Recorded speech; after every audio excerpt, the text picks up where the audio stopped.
Nuevamente Dios los bendiga, hermanos. Que la paz de Dios sea con cada uno de ustedes.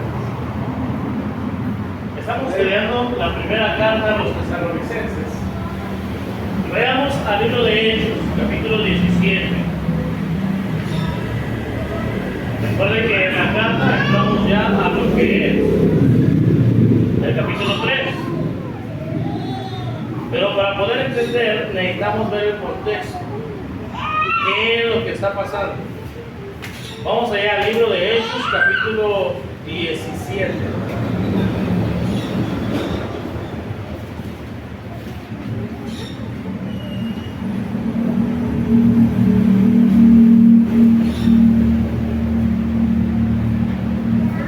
Versículo 1. Pasando por Anfípolis y Apolonia, llegaron a Tesalónica. Así que aparentemente Lucas está narrando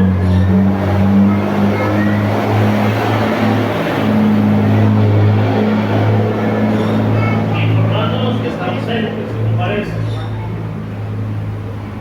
donde había una sinagoga de los judíos, es decir, un lugar de reunión, un lugar de adoración judío.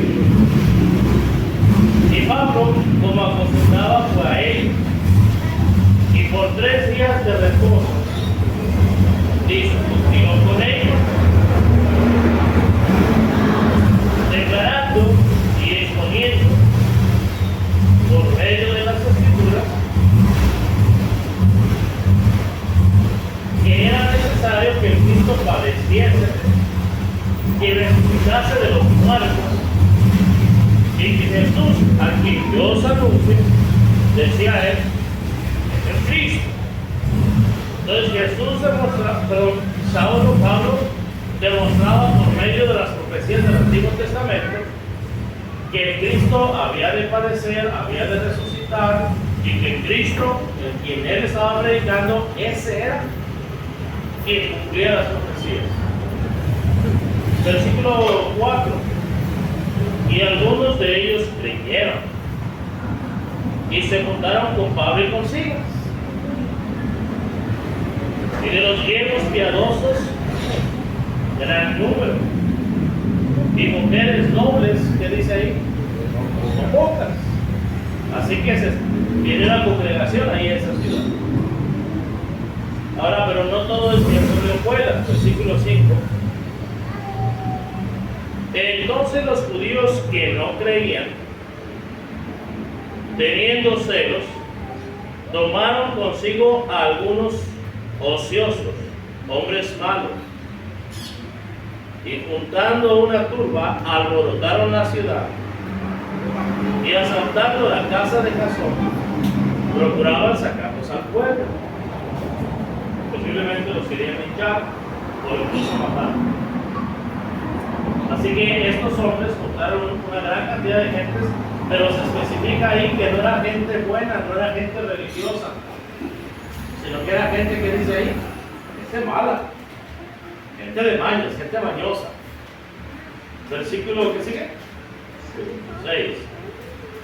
Pero no hallándolos, trajeron a Jasón y a algunos hermanos ante las autoridades de la ciudad, gritando: estos que trastornan el mundo entero también han venido acá, a los cuales Jasón ha recibido. Y todos estos contravienen los decretos de César, diciendo que hay otro rey, Jesús, es el Cristo. Y alborotaron al pueblo y a las autoridades de la ciudad, oyendo estas cosas.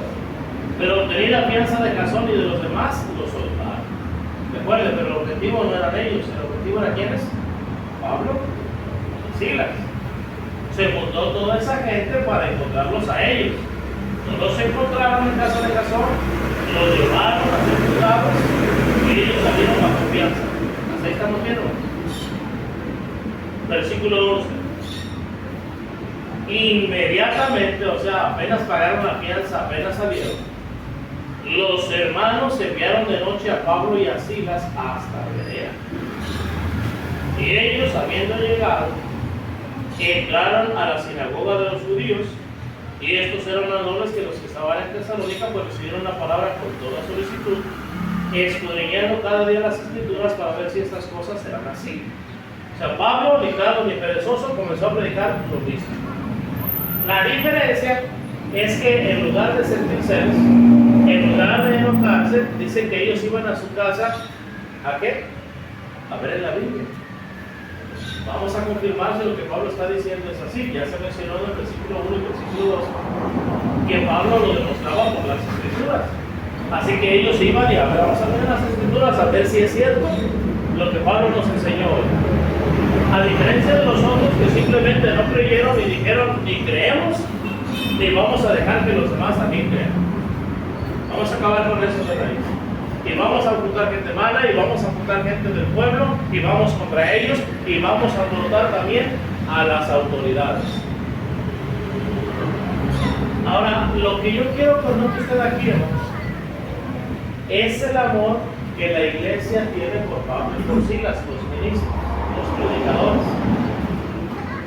Porque dice que inmediatamente que ellos quedaron soltados, que quedaron sueltos, quedaron en libertad, apenas pagaron fianza y salieron, su preocupación ¿cuál fue? Que a Pablo y a Silas ¿qué?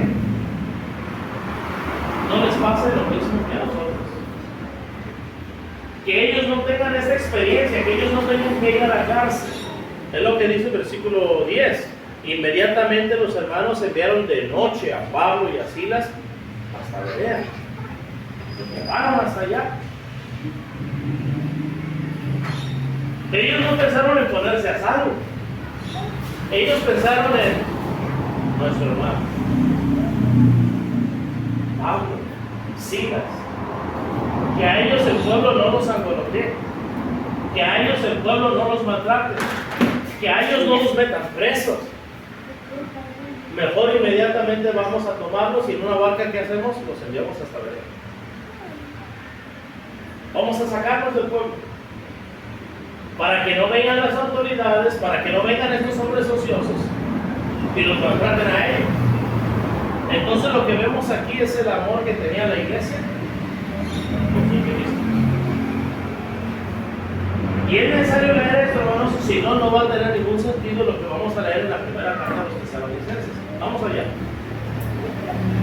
Primera de los Tesalonicenses, capítulo 2, versículo 10, desde el 17. Pablo ya dio testimonio que él hubiera querido entregarles si fuera necesario su vida. Y ya me imagino a los hermanos a leer la carta, pues por eso teníamos de noche, porque sabíamos que estabas dispuesto a morir y no tenías por qué morir. Pero hermanos, una cosa es que el amor es sufrido y otra cosa es que sea mandamiento que sufra por amor. ¿Me explico? Una cosa es que el siervo de Dios tiene que ser sufrido y otra cosa es vamos a hacer sufrir al siervo de Dios. Vamos a ver si es cierto que nos ama, vamos a ver si es cierto que nos quiere, vamos a ponerlo a prueba. Son dos cosas muy distintas, son dos cosas muy diferentes. A ver, vamos a ver si es cierto que predica por amor, vamos a quitarle la ayuda que recibe. No, eso no. Los hermanos amaban a Pablo y a Silas y decían, nosotros estamos sufriendo, se nos predicó el evangelio, pero los demás hermanos no tienen por qué sufrir. No se queda dormido cuando despierta. Primero Tesalonicenses 2:17 dice, pero nosotros hermanos, separados, o sea, no fue nuestra decisión. No dice nos venimos a Berea, fuimos separados. Y luego añade ahí, por un poco de tiempo. ¿Por qué dice por un poco de tiempo? En el capítulo 3 lo va a aclarar. Porque el plan era regresar y la oración a Dios era pedirles que volvamos a ver nuestro rostro. En nuestra mente está no está el quedarnos distanciados, el quedarnos lejos. En nuestra mente está el volver y el seguir trabajando con ustedes. Y hay un testimonio en los versículos del 1 al 16, nos hubiera gustado estar entre ustedes y entregarles nuestra vida si se hubiera requerido. Entonces dice aquí, pero nosotros hermanos separados de vosotros por un poco de tiempo, de vista, pero no de qué, no de corazón. Dice la palabra de Dios, cuando en la primera carta de Pedro,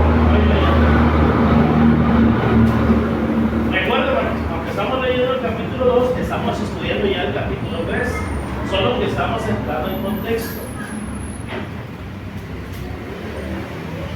Primera de Pedro, capítulo 1, versículo 22. Se nos predica la verdad, conocemos el Evangelio de la salvación. ¿Qué es lo que Jesús? ¿Quién es Jesús? ¿Qué hizo por mí? ¿Qué espera que yo haga? Lo obedecimos, fuimos salvos. Dice ahí en 1 Pedro 1:22, habiendo purificado vuestras almas por la obediencia a la verdad mediante el Espíritu. Ahora, el objetivo era solamente ser salvos. El objetivo era solamente, al obedecer la verdad, ser libertados de la esclavitud del pecado. Juan 8:31-34. Era solamente recibir el perdón de los pecados, Hechos 2:38. Solamente ser salvos, Marcos 16:15-16. No, fíjese lo que está diciendo Pedro. Sí, habíamos de recibir el perdón de pecados. Sí, habíamos de recibir la salvación. Sí, una herencia de los cielos. Pero dice aquí en 1 Pedro 1:22, habiendo purificado vuestras almas por la obediencia a la verdad. Pero esa no era la meta final. Ese no era el objetivo. Ese era solamente un medio para finalmente aprender algo más. No era solamente recibir el perdón de pecados. No es solamente recibir la vida eterna. Dice ahí, ¿para qué, hermanos? Para el amor fraternal no fingido. Sí. Era recibir la adopción de hijos, pero para aprender a formar parte de una familia a la cual tenemos que amar. Dice ahí, habiendo purificado vuestras almas por la obediencia a la verdad mediante el Espíritu, para el amor fraternal no fingido. Amaos unos a otros entrañablemente de corazón puro, añade ahí, siendo renacidos, no de simiente corruptible, sino de incorruptible, por la palabra de Dios que vive y permanece para siempre. Fuimos renacidos, volvimos a nacer, fuimos sepultados con Él y resucitamos juntamente con Él para un objetivo en común, amarnos los unos a los otros. Y eso lo vemos una realidad ahí en Hechos 17, del 1 al 10. Los hermanos realmente habían muerto al pecado, realmente habían sido crucificados juntamente con Cristo, realmente habían sido sepultados juntamente con Él y también habían resucitado para amar a la familia de Dios, para amar lo que Dios ama. En Efesios 5:25 la Biblia dice, maridos, amad a vuestras mujeres, así como Cristo amó a la iglesia y se entregó a sí mismo por ella. Nosotros deberíamos aprender que el propósito de que Jesús muriera en la cruz fue para amar a quién? A su iglesia. Hechos 20:28. Pablo está por despedirse, sabiendo que nunca más verá su rostro, y les dice, por tanto, mirad por vosotros y por todo el rebaño en que el Espíritu Santo os ha puesto por obispos, es decir, por supervisores, por superintendentes, por guardianes, por cuidadores, para apacentar la iglesia del Señor, la cual Él ganó con su propia sangre, haciendo alusión al amor que Jesús tuvo por la iglesia. Entonces, hermanos, en la carta de los Tesalonicenses se nos enseña el amor verdadero, el amor por la iglesia, el amor entre hermanos. Fuimos renacidos para amar. Nuestro Señor Jesús a los apóstoles se los recalcó. Por ejemplo, en Juan capítulo 13, si usted me acompaña, Evangelio de Juan capítulo 13. Todo aquello que nuestro Señor enseñó, ahora los hermanos lo están experimentando, tanto de la iglesia en Tesalónica hacia Pablo y Silas, como de Pablo, Silvano y Timoteo hacia la iglesia en Tesalónica también. Evangelio de Juan capítulo 13.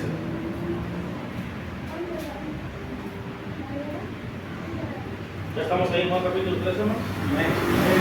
Bien. Versículos del 31 en adelante.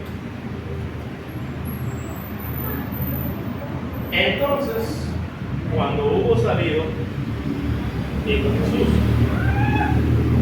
ahora es glorificado el Hijo del Hombre, y Dios es glorificado en él. Si Dios es glorificado en él, Dios también le glorificará en sí mismo y enseguida le glorificará. Hijitos, aún estaré con vosotros un poco. Me buscaréis, pero como dije a los judíos, así os digo ahora a vosotros, a donde yo voy vosotros no podéis venir. Un mandamiento nuevo os doy, que os améis unos a otros, ¿qué dice? Como yo os he amado. Ahora fíjense que en el caso de los hermanos en Tesalónica, Jasón y los hermanos fueron llevados presos por estar asociados con Pablo y Silas, predicadores del Evangelio que en palabras de las autoridades alborotan a todo el pueblo diciendo que hay otro rey, Jesús. Y lo primero que vas a hacer, después que te ponen en libertad bajo fianza, o sea, no es que fuiste hallado libre de culpa, saliste porque se te halló culpable, pero porque pagaste una fianza. Y lo primero que vas a hacer es asociarte con las personas por las cuales estás preso. No fueron ellos a la cárcel por tener comunión, por tener compañerismo con Pablo y con Silas. ¿Y qué es lo que van a hacer ellos, hermanos? Inmediatamente ir donde está Pablo y Silas, y hermanos, queremos que eso no les pase a ustedes, queremos que se vayan a Berea. Ya pagamos un viaje, ustedes se van a ir, váyanse. ¿Se dan cuenta? Ellos estaban exponiendo su vida, hermanos. No solamente su libertad, no solamente que fueran llevados presos otra vez por el mismo cargo, sino que incluso estaban exponiendo su vida. Lo estaban haciendo ¿por qué, hermanos? Por amor. Y esto es de lo que está hablando Jesús aquí en Juan capítulo 13, versículo 34. Un mandamiento nuevo os doy, que os améis unos a otros, dice ahí, como yo os he amado, que también os améis unos a otros. En esto conocerán todos que sois mis discípulos, si tuviereis amor los unos con los otros. ¿Lo digan? Eso es lo que vemos en Hechos 17, eso es de lo que Pablo está hablando en 1 Tesalonicenses 2:17 al 3:13. En la primera carta de Juan también, hermanos. En la primera carta de Juan, capítulo 1, dice la palabra de Dios así.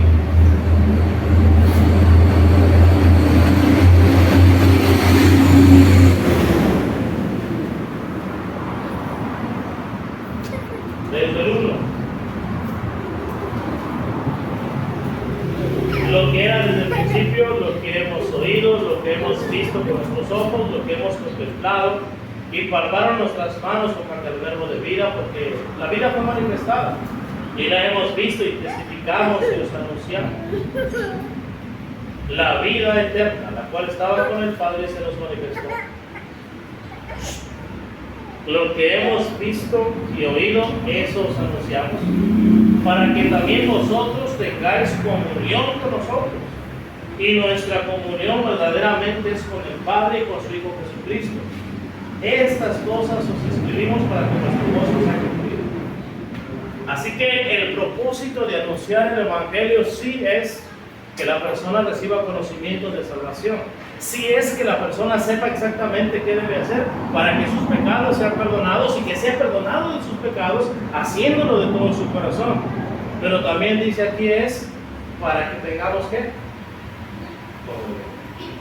Compañerismo, amor fraternal, amistad.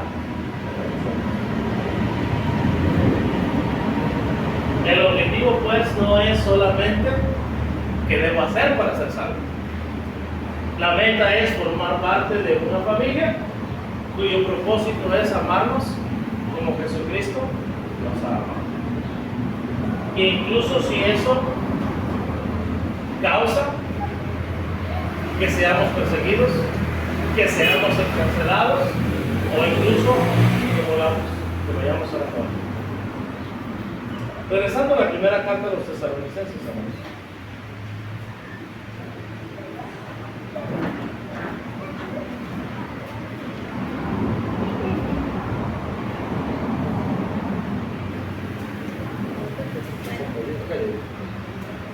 Primera carta a los Tesalonicenses, capítulo 2, desde el versículo 17.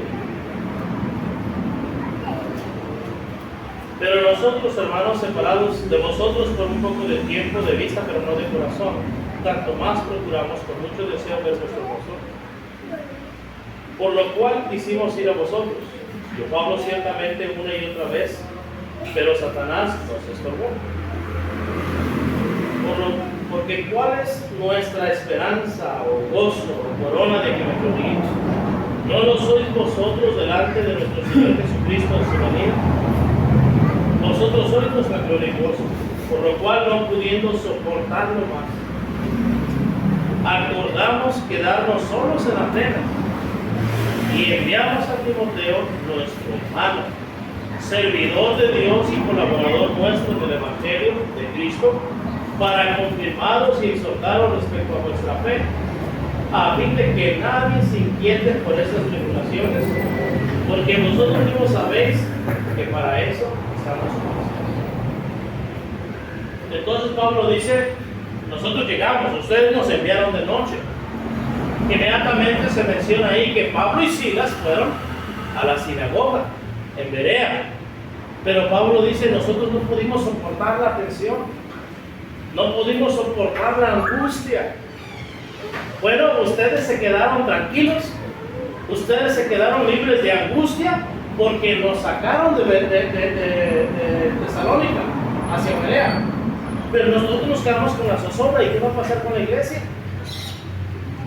Me parece que solamente Pablo había estado ahí por 3 días de reposo, o sea que solamente estuvo ahí 2, máximo 3 domingos. ¿Y qué va a pasar con nuestros hermanos? ¿Y qué va a pasar con la iglesia de allá? Y no pudimos soportarlos, así que de la misma manera, ellos inmediatamente enviaron a Pablo y a Silas hasta Berea, pero ellos también inmediatamente enviaron a Timoteo para saber cómo están. Mira, Timoteo, nosotros vamos a ir como quiera, la orden de apresión es en nuestra contra. La persecución es contra nosotros, así que tú regrésate. Ellos esperan ver a 2 señores, tú eres un muchacho. No te van a confundir con nosotros. Regrésate y estando allá, confirma la fe de nuestros hermanos. O sea, nosotros físicamente y legalmente estamos impedidos de entrar ahí. Hay una orden de presión en nuestra contra, por decirlo de alguna manera. Las autoridades nos buscan. Hay hombres malos, aparte, que buscan también nuestro mal. Entonces, lo mismo que dice en 1 Timoteo 4:12, ninguno tenga un poco tu juventud, sino de aquí en adelante, ¿qué? Es ejemplo de los creyentes, en palabra, conducta, amor, espíritu, fe, pureza.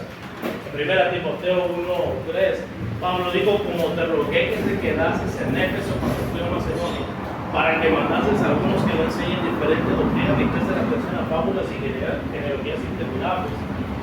Dice ahí, así también te cargo ahora. Así que Timoteo va a continuar con el trabajo, va a continuar con la preparación de aquellos hombres, los va a confirmar en la fe. ¿Y qué es confirmar? Yo decía, lo invitamos el día domingo a las 10 de la mañana y el miércoles a las 6 de la tarde. Y continuó la plática y se despiden. Ok, entonces el día domingo, ¿a qué hora? A las 10 de la mañana. Y el miércoles a las 6 de la tarde. Confirmado. Es una doctrina de la confirmación de la Biblia. Se confirmó lo que ya se había enseñado. Se les va a reiterar lo que ya se les ha dicho. Nada que ver con la doctrina católica de la confirmación, ¿se fijan? La confirmación es volver a enseñar lo mismo. Volver a presentar el mensaje de salvación. Entonces aquí dice capítulo 3, versículo 1. Por lo cual, no pudiendo soportarlo más, acordamos quedarnos solos en Atenas y enviamos a Timoteo, nuestro hermano, servidor de Dios y colaborador nuestro en el Evangelio de Cristo, para confirmaros y exhortaros respecto a vuestra fe, a fin de que nadie se inquiete por estas tribulaciones, porque vosotros mismos sabéis que para esto estamos puestos. Porque también cuando estábamos con vosotros os predecíamos que íbamos a pasar por tribulaciones, no una, varias, como ha acontecido y sabes. Hermanos, no es de extrañar que venga persecución. Mire, 2 Timoteo. Segunda carta de Timoteo.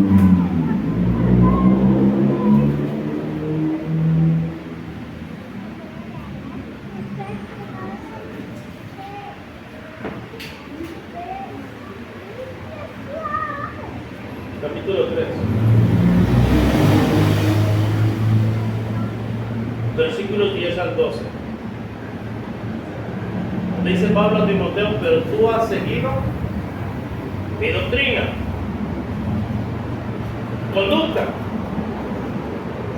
propósito, ya vimos el propósito, fe significa perseverancia, longanimidad, temple, fortaleza, amor, paciencia. Ahora el 11, persecuciones, padecimientos,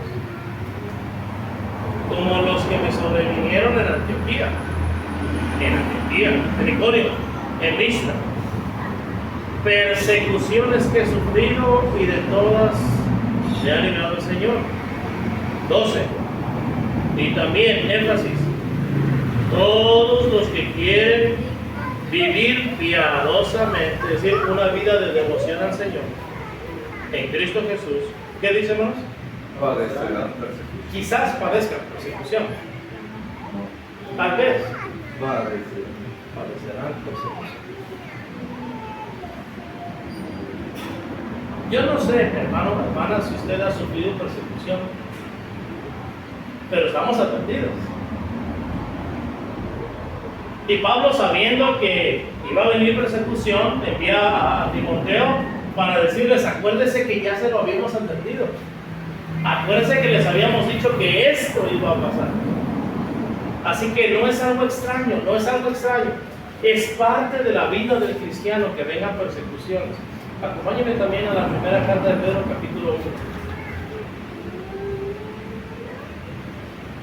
Dice la palabra de nuestro Dios así, 1 de Pedro 1:3. Bendito el Dios y Padre de nuestro Señor Jesucristo, que según su gran misericordia nos hizo renacer para una esperanza viva, por la resurrección de Jesucristo de los muertos, para una herencia incorruptible, incontaminada y inmarcesible, para los que viven nosotros, que sois guardados por el poder de Dios mediante la fe, para alcanzar la salvación,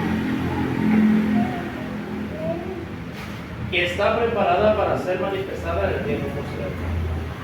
En lo cual, o sea, en esa salvación, vosotros os alegráis, aunque, esa es la palabra clave, aunque ahora, por un poco de tiempo, si es necesario, tengáis que ser afligidos, no en una, sino que en diversas, en muchas y diferentes tipos de pruebas, diferentes niveles de pruebas, para que sometida a prueba vuestra fe, mucho más preciosa que el oro, en el cual, aunque perecedero se prueba con fuego, se hallada en alabanza, gloria y honra cuando sea manifestado Jesucristo. Así que hemos sido renacidos para el amor fraternal, para amarnos como hermanos en Cristo, para vernos como una familia. Pero también al formar parte de esta familia, al formar parte del cristianismo, si nosotros tomamos la decisión de entregarle a Dios una vida consagrada a Dios, si nosotros determinamos vivir una vida santa y sin mancha delante de Dios, dice Pablo, padeceréis persecución. Y dice Pedro, nacimos para una esperanza que está viva, gracias a la resurrección de Jesucristo de los muertos, para una herencia que es incontaminada, inmarcesible, que está reservada en los cielos para nosotros, pero ahora, por un poco de tiempo, o sea, mientras se llega el momento de recibir esa herencia, primero tienen que ser probados. ¿Probados para qué? Contexto. para recibir esa herencia. El oro, aunque es algo temporal, se prueba para quitarle la escoria, para quitarle la suciedad.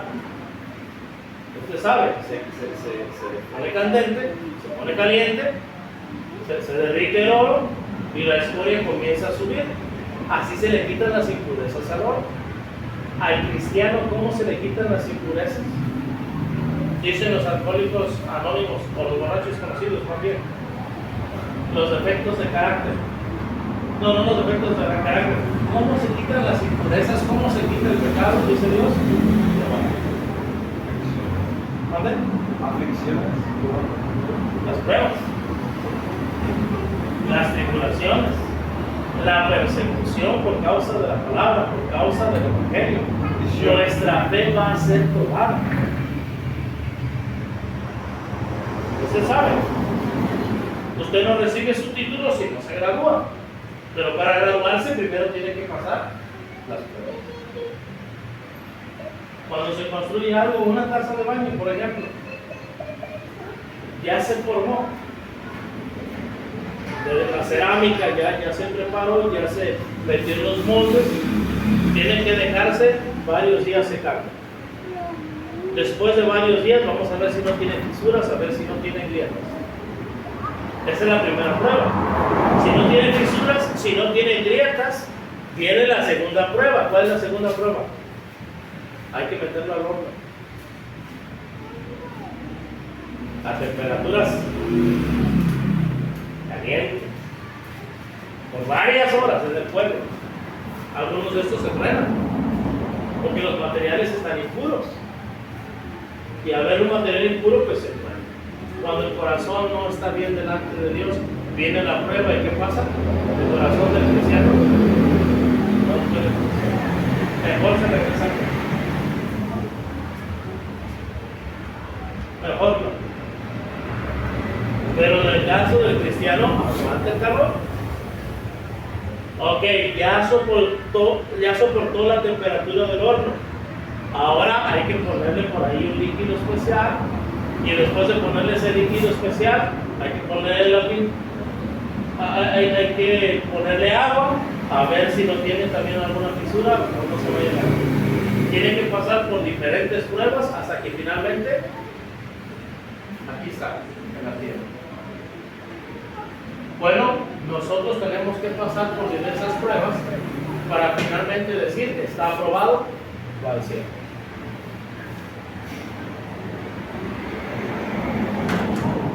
¿Se da cuenta? Hay que quitar la impureza. Ese es el propósito de la prueba, que quitemos la impureza, que quitemos los malos pensamientos, que hagamos morir lo terrenal que hay en nosotros. Y dice Pablo, ustedes ya fueron advertidos. Vamos a concluir con eso ahí.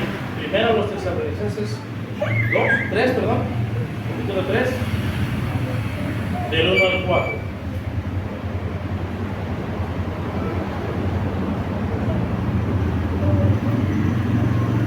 Por lo cual, no pudiendo soportar más esta angustia, esta tristeza, este dolor de no saber qué pasa con ustedes, según el contexto,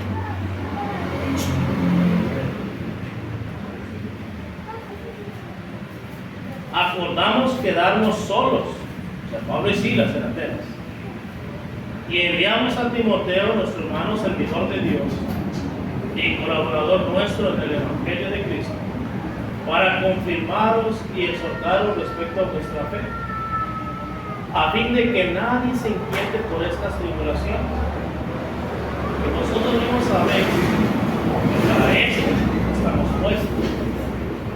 O sea, eso es parte de nuestra vida como cristianos. Porque también, estando con vosotros, os predecíamos que íbamos a pasar tribulaciones, como ha acontecido.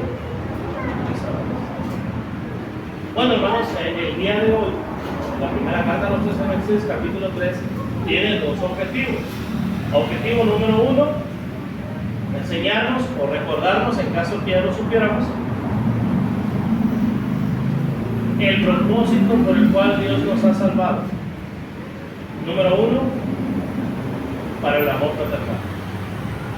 El propósito por el cual Dios nos ha salvado. Número uno, el amor fraternal. El amor genuino, auténtico de nuestro corazón. Y número dos, para padecer persecución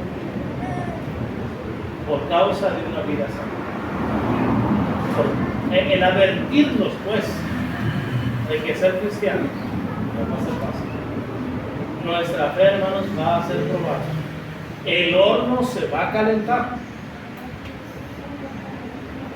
Y solamente van a pasar la prueba aquellos cuyo corazón esté libre de impurezas. Así que si hubiera en nuestro corazón, hermano, alguna impureza, si usted de antemano ya sabe que hay por ahí algún pecado, una falla que está mal delante de Dios, quítala. Dígale, Señor, tú eres el alfarero y esto que está en mi mente, esto que está en mi corazón, esta práctica que tengo, quítala de mí antes de entrar en el horno.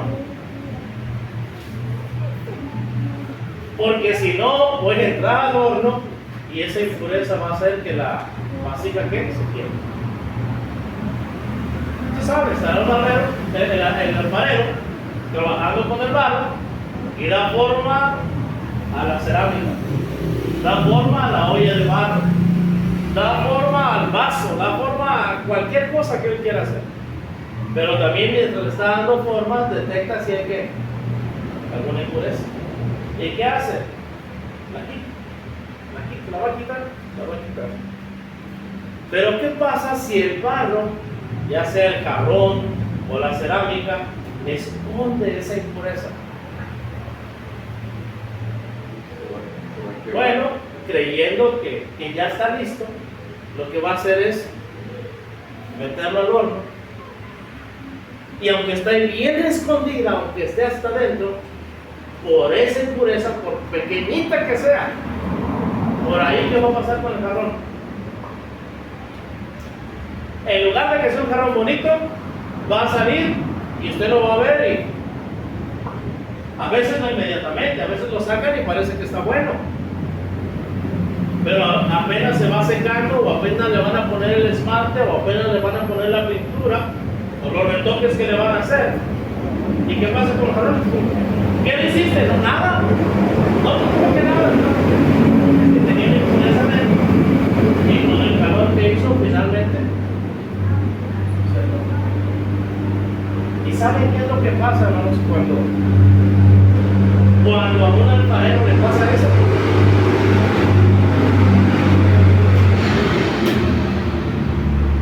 Puede incluso ser como una quema. Pudo haber estado trabajando una semana o 15 días para llenar el horno. Y todas esas piezas que se quiebran, se las descuentan. Porque él hizo un mal trabajo. ¿Me explico? Hizo un mal trabajo. Entonces el patrón le dice, es que no te puedo pagar por algo que hiciste que mal. En el caso del patrón le dice, no te voy a cobrar el material que utilizaste, pero tampoco te voy a pagar la semana. Aquí perdiste tú y perdí yo. Hermanos, es lo mismo. Cuando el cristiano esconde la impureza, cuando el cristiano tiene pecados ocultos, va a venir la prueba, vamos a entrar en el horno y esa impureza va a hacer que tronemos. Ese cántaro va a tirar agua porque tiene una fisura, porque tiene una impureza. Y no va a servir para el propósito por el cual fue diseñado. No podemos estar en la casa. Hay que cambiar de qué? De vacío. Del pocillo, si es un pocillo para el agua. La taza tiene fuga, pero si está nueva, sí, pero tiene fuga. ¿Por qué? Porque tenía una impureza y por ahí ¿qué? Va a estar tirando. ¿Qué hay que hacer con esa taza? Tírala. Pero si está muy bonita, pues no que la quieras así en la... ¿Verdad que no? Tírala. No sirve. Hermanos,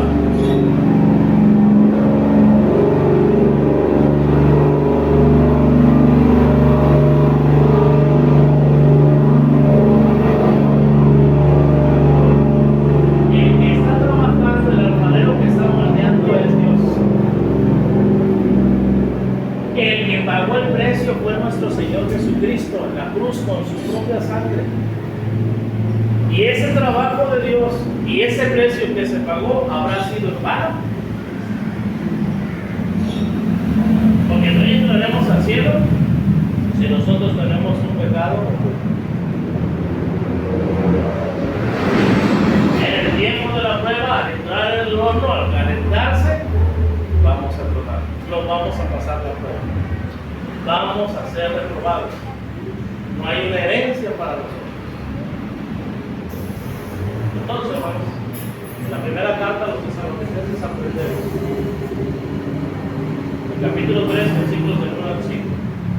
Dos propósitos por los cuales Dios nos convirtió en cristianos. El propósito, la meta final no era salvarnos, sino que nos salvó y nos perdonó de nuestros pecados para aprender a amarnos los unos a los otros. Que nos veamos como familia, como amigos y estemos unidos, no como perros y gatos, no peleando, no como enemigos, no para sentir desconfianza el uno del otro, sino ser verdaderamente amigos. Tener verdadera comunión. Y número 2, para ser probados. Y la única manera de pasar la prueba, la única manera de ser limpios después de la prueba es que antes de entrar a la prueba, quitemos todo el la decisión. Solamente usted sabe si hay por ahí alguna impureza en su mente, en su corazón. Si fuera así, de aquí a ahora el tiempo se cambia, de aquí a ahora el día de salvación. De lo contrario, la prueba será más difícil después. Y el trabajo de Dios, el alfarero, y el precio que se pagó, el que pagó el Señor Jesús en la cruz. Imagínense usted compra un camión, bonita, ¿verdad? La vajilla. Vamos a poner un negocio, vamos a poner una empresa. Y después termina usted siendo demandado por tener un producto que sale defectuoso. Lo dio a la cárcel. Así es la iglesia del Señor. Si el producto es bueno, la gente ¿qué va a decir? Vamos, ahí viene el producto de qué? De primera calidad. Pero también puede decir la gente, no, ahí no, porque ahí el producto está que está defectuoso. ¿Qué dijo Jesús? En esto conocerán todos que soy tus discípulos. Si tuvieres amor, los unos con los otros. Vino una prueba. ¿Y qué pasó? Los hermanos pasaron la prueba. Y por eso la carta, una carta de gratitud, diciendo Pablo, vosotros sois nuestra gloria y gozo. Como el alfarero que ve su producto, lo ve ya en la tienda, ya listo para la venta. Tal vez cuando el cliente final está comprando en la tienda, ¿y qué dice? Hice buen trabajo. Me siento orgulloso. Que Dios nos bendiga. Que Dios nos bendiga.